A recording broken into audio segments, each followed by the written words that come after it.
동굴의 우상은 인간이 내가 속해 있는 동굴 속에서 것만 확인을 한다. 뭡니까? 바로 우물안 개구리와 동일한 이야기입니다. 즉 내가 경험하는 것은 내가 관심 있고 또는 내가 겪은 상황밖에 알 수가 없잖아요.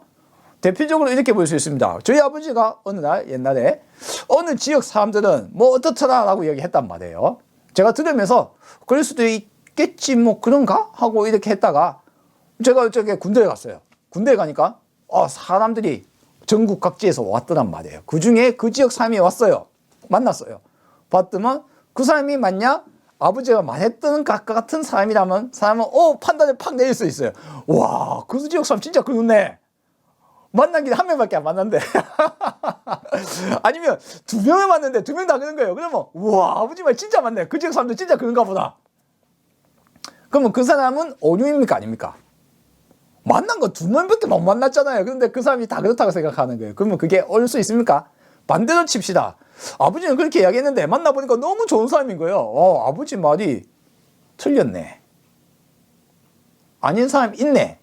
한 명으로 바로 예외 조건이 딱 결정됐죠. 어디 사람이 어떻더라. 그것이 내 경험에 의해서 그런가 보다. 지리짐작 휴리스틱과 결합되어서 내 개인적인 경험이 결합되어서 내가 어떤 견해를 가지게 되면 그 견해가 사실이 아닐 수 있다. 세상 사람을 다 만나본 거 아니잖아요. 그렇게 우리는 인간의 휴리스틱을 인해서 잘못된 판단과 견해를 가지고 있다. 내 견해 경험 학습은 어떻겠습니까? 내가 겪을 수 있는 것만 겪게 되는 거예요. 내 입장, 내 관점, 내가 만난 사람, 내가 겪은 사건, 그것으로 나는 이렇게 이럴 것이다 라고 나의 견해가 갖춰집니다. 과연 그것이 옳은 것일까요? 다른 사람의 관점을 우리는 모를 수 있는 겁니다. 나는 아주 좁은 나의 경험만으로 내가 배운 학습, 내 주변 사람, 내가 겪은 사건 또는 내 개인적인 특징, 아버지, 어머니, 할아버지, 할머니부터 물려받은 DNA로부터 통해서 내려온 그런 것들이 나에게 영향을 미쳐서 우리는 개인적인 견해를 가지게 된다는 겁니다. 그것이 옳지 않을 수 있는 거예요. 우물안 개구리를 그대로 표현하고 있다. 나는 내가 보이는 하늘만 보고 있다. 그러므로 내가 세상의 모든 것을 보았다고 말할 수 없다. 내가 본 것을 기준으로 나는 견해를 가지기 때문에 그 견해도 완전히 옳지 않을 수도 있다. 자, 시장의 우상은 우리가 시장에서 서로 거래를 하려면 말이 통해야 될 거 아니에요. 그러니까 이제 시장의 우상이라는 것은 언어의 문제점에 대해서 이야기를 하는 겁니다. 언어라는 시작이 인간에게 너무나 중요한데 이 언어의 생성 과정을 살펴보면 언어는 이제 오류가 발생할 수 있는 구조를 갖고 있다. 첫째는 언어가 세상의 모습을 있는 그대로 표현할 수 없는 경우가 많다. 예를 들어서 나는 개라고 했단 말이에요. 그러면 이거 개도 저것도 개고 개인데 늑대 비슷하게 생긴 개가 있다 이거예요. 저거 개야? 늑대인가? 그러면 내가 생각하고 있는 개라는 것은 어렴풋한 것을 추상화시킨 겁니까? 아니면 명확한 실제 개라는 것이 있어서 개라고 만든 걸까요? 단어가 있는 걸까요? 말하자면 개라는 것은 어떤 주변 사람이 같이 공유하고 있는 어렴풋한 것을 편의상 개라고 부른 겁니다.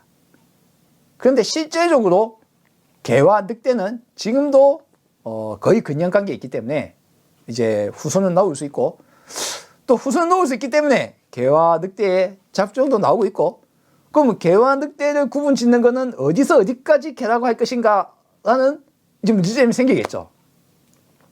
그러니까 무엇이 개인가에 대한 명확한 정의나 이런 걸 내리기도 힘들 뿐더러 그리고 실질적으로 언어로 표현한 개라는 것은 이 사람이 개라고 생각하는 것과 내가 개라고 생각하는 것이 다를 수 있으며 개라고 명확하게 가를 수 있는 것도 존재치 않는다. 편의상 개라고 표현을 하고 우리는 그걸 사용을 하지만 그것이 실질 그 동물에 있는 그대로를 말하지는 못한다. 이 강아지 이름이 뭐라고 칩시다. 근데 이 강아지의 모든 특성들을 언어로 담아낼 수가 없다, 우리는. 자, 이 두 가지가 이제 기본적으로 언어의 기본적인 특성 중에 하나입니다. 그런데 우리는 어떻게 생각합니까? 개 하면 개라는 것이 있다고 생각하고 나무 하면 나무라는 것이 있다고 생각합니다. 나무, 이건 나무지. 나무 맞아. 근데 나무 같기도 하고 풀 같은 것이 있어. 저게 뭐지? 과연 어디서 어디까지 나무일까요? 그것도 편의에 의해서 추상화시킨 것일 뿐이며 나무라고 딱 지칭할 만한 것이 없다. 그와 같이 언어 속에는 이제 우리 편의에 의해서 지칭되고 추상화되고 휴리스틱, 그러니까 지대짐작, 말하자면 지대짐작이 되는데, 그러니까 소위 말하자면 이제 어느 정도의 적은 정보를 가지고 우리는 이렇다라고 이제 설정을 해두고 여기서 이제 서로 약속을 한 거예요. 이걸 개라고 부르자. 이걸 나무라고 부르자. 이걸 착한 일로 부르자. 이걸 나쁜 일이라고 부르자. 선악이라는 것이 생겼다고 칩시다. 그래서 언어로는 선이 있고 악이 있어요.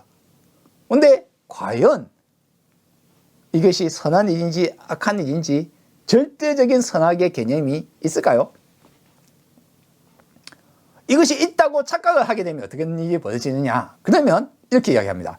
네가 선한 일을 하면 천국에 가고 네가 나쁜 일을 하면 지옥에 갈 거야. 그런데 이순신 장군이 일본에서 쳐들어온 일본 해군을 수천 명을, 수만 명을 바닷속에 수장시켜버렸어요. 와, 우리나라 사람은 우와, 엄청난 명장이야. 대단해. 한국을 지킨, 조선을 지킨 최대의 명 장군이지. 엄청난 작전을 수행하고 용감하고 환상적인 우리 최고의 위인이야. 우리는 위인을 나쁘다고 생각하지는 않을 거 아니에요. 용감하고 정의롭고 선하고 라고 생각을 할 겁니다. 그런데 그것은 우리 입장에, 우리나라 사람의 입장인 거예요. 일본 사람 입장에서는 무섭기도 하고 두렵기도 하고 나쁜 놈이기도 하겠죠. 그러면 저게 선한 일입니까? 나쁜 일입니까? 그 사람을 천국에 보내야 됩니까? 지옥에 보내야 됩니까? 살인을 하면 무조건 나쁜 일이야. 살인 무조건 나쁘지. 우리 가족을 죽이러 온 살인마, 연쇄살인범이 어느 날 경찰도 없는 곳에서 아내, 자식이 덜덜 떨고 있고 노모가 있는 곳에 연쇄살인범이 와서 흉기를 두고 와서 목숨 걸고 사투리 벌이다가 사람을 죽이게 되면 그 사람은 착한 일을 했습니까? 나쁜 일을 했습니까? 무엇이 착한 일이고 나쁜 일인지에 대한 판단은 인간이 그 시대, 그 장소에서 설정해둔 약속 내지는 흐릿한 휴리스틱인 겁니다. 그래서 완전한 선악은 존재할 수 없어요. 그런데 누가 내가 착한 일 했다고 천국에 보내고 내가 나쁜 일 했다고 지옥에 누가 판단을 한다는 겁니까? 윤회를 하면서 나쁜 업을 쌓으면 미물로 태어나. 좋은 일을 하면 업이 쌓여서 다시 인간으로 태어나 라고 이야기한다 칩시다. 누가 판단하는 겁니까? 무엇이 옳은 일입니까? 무엇이 나쁜 일입니까? 선하고 악하다는 것이 무엇이 선한 일입니까? 무엇이 악한 일입니까? 거기에 대한 완전한 정의가 내려지기 힘들다. 시대가 바뀌고 공간이 바뀌면 바뀔 수밖에 없는 기준 속에 있는 것을 마치 진짜 선한 일이 있고 악한 일이 있는 것처럼 착각하게 만드는 것. 그것이 바로 추상화된 단어들에 그런 것이 많이 들어가 있습니다. 정의롭다, 정의롭지 못하다. 선하다, 악하다. 영혼이 있다, 신이 있다, 윤회를 한다, 업이 있다. 그런데 이런 것들은 뭡니까? 실제로 눈에 보이고 우리가 느낄 수 있는 것이 아닌 추상화된 개념이나 혹은 눈에 보이지 않는 것이 무엇인가 있다라고 우리가 존재에 대해서, 그런 존재에 대해서 상상을 한 것의 결과물이거든요. 그게 언어로 남아 있습니다. 그런데 언어에 있다고 해서 진짜 그런 것이 있는 줄 알면 있는 일이 벌어집니다. 무슨 일이 벌어집니까? 선성설, 선악설. 사람이 태어나면 이것이 태어날 때부터 악한가, 태어날 때부터 착한가, 이걸 갖고 서로 막 싸웁니다. 근데 실제로는 뭡니까? 선하고 악한 것에 대한 정의조차도 내리기 힘든데, 근데 뭘 태어난 사람이 원래 태어날 때부터 착하니 선하니 한단 말입니까? 이기적이고 이타적이다. 단어가 있다 이거예요. 그럼 단어가 있으면 이것은 이기적이고 이건 이타적이다라고 막 구분을 합니다. 근데 과연 이기적인 것이 무엇이 이기적인 것인가에 대한 정의를 내릴 수 있을까요? 내 어머니를 위해서 다른 사람이 해치면 이기적인 걸까요? 이타적인 걸까요? 나를 위해서 다른 사람을 도와주면 이기적인 걸 것인가요? 이타적인 것인가요? 자, 언어의 함정, 그런 단어가 있다고 해서 그것이 진짜로 있다고 착각하게 만드는 힘이 있습니다. 언어에. 우리는 언어로 생각을 하기 때문이에요. 보통의 경우 우리가 그 머릿속에 생각을 굴릴 때 언어로 이렇게 생각을 하는 경우가 많답니다. 그러니까 우리는 언어에 사로잡히게 됩니다.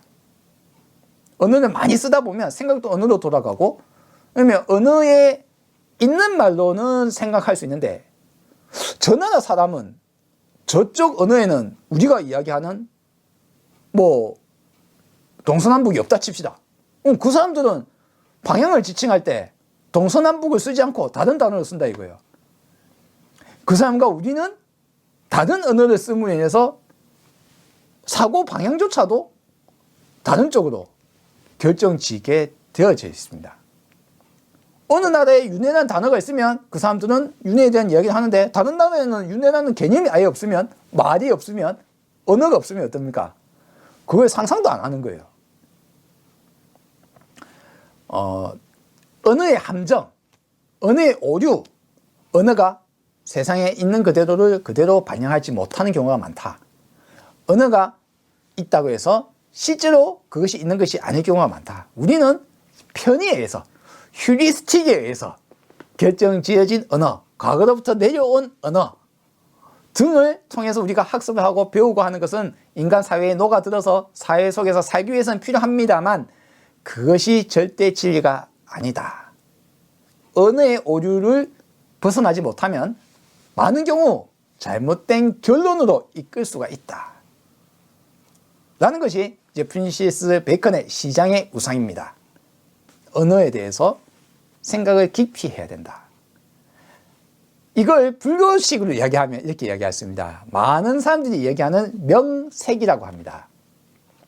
색은 뭐 이렇게 표현할 수 있어요. 물질계 뭐 이렇게 표현할 수 있습니다. 명은 뭡니까? 명은 이름 짓다. 이름 짓다입니다. 우리가 의미를 부여한다 이렇게 볼 수 있습니다. 나라고 돼 있고 내 것이라고 돼 있으면 내가 있고 남이 있고, 내 것이 있고 남의 것이 있고, 우리가 있고 적이 있고 아군이 있고, 내가 고귀한 사람이고 양반이고 니는 상놈이고 하면 진짜 상놈이 있는 줄 알고 진짜 양반이 있는 줄 알게 됩니다. 내 것이 있는 줄 알게 됩니다. 이게 내 땅이야 하면 내 땅인 줄 알게 됩니다. 근데 원래 그런 것이 있을까요? 언어의 함정에서 벗어나야 된다. 라는 것이 시장의 우상입니다. 그러면 과연 이 세상에 수많은 내 견해들은 이 네 가지 우상을 벗어난 것이 있을까요? 종족의 한계성과 개인의 한계성과 언어의 한계성과, 그리고 과거 다른 사람들이 이야기해왔던, 다른 사람이 그렇다고 이야기하는 전통, 권위, 교리, 법률, 문화, 관습, 체계, 그런 것들로 인해서 그렇다고 하는 것들이 모두가 다 오류일 수 있다라고 하면 우리가 갖고 있는 견해라는 것은 거기에서 벗어나는 어떤 것이 있을 수 있을까요? 내 생각이 잘못될 수 있다. 나는 세상의 모든 것을 알 수 없다. 완벽한 진리를 알 수 없다. 그럴 확률이 높다. 그런 생각을 바닥에 깔고 나니까 그 다음에 이제 내 견해에 대한 집착을 이제 조금은 거리를 벌리고 이걸 확실하게 얘기를 하면 어떻게 될까요? 아, 견해에 대한 집착을 안 하는 겁니다. 견해를 가지지 않을 수는 없어요, 살다 보면. 그런데 견해에 대한 집착을 하지는 말아야 되는 겁니다. 저 높은 뭐 스님이라고 이름 있는 스님인데 과학 그거 그따구가 뭐 어쩌고 과학에 대해서도 모르면서 뭐 기독교 뭐 그거 뭐 어쩌고 뭐 저건 뭐 어쩌고 또는 내가 뭐 내가 다 안다고 세상의 모든 걸 다 안다고 알긴 뭘 아나 네가 뭘 미래를 예측하며 네가 뭘 세상의 모든 진리를 알고 네가 뭐 전지전능하며 사기꾼이다 여러분. 그런 것은 불교가 아니다. 그런 것은 종교가 아니다. 다른 사람에 대해서 함부로 이야기하고 다른 종교에 대해서 함부로 이야기하고 알지도 못하면서 철학에 대해서 알지도 못하고 아무것도 모르면서 세상에 대해서도 제대로 알지도 못하면서 근데 내가 많이 안다고 내 말을 따르라고 이야기하는 사람들, 그건 잘못되었다. 나는 모른다는 사실을 확실히 알게 되면 내 모든 견해에 대한 집착에서 벗어날 가능성이 올라간다. 나는 우문한 개구리다. 자, 오늘 여기까지 하겠습니다. 다음에 뵙겠습니다.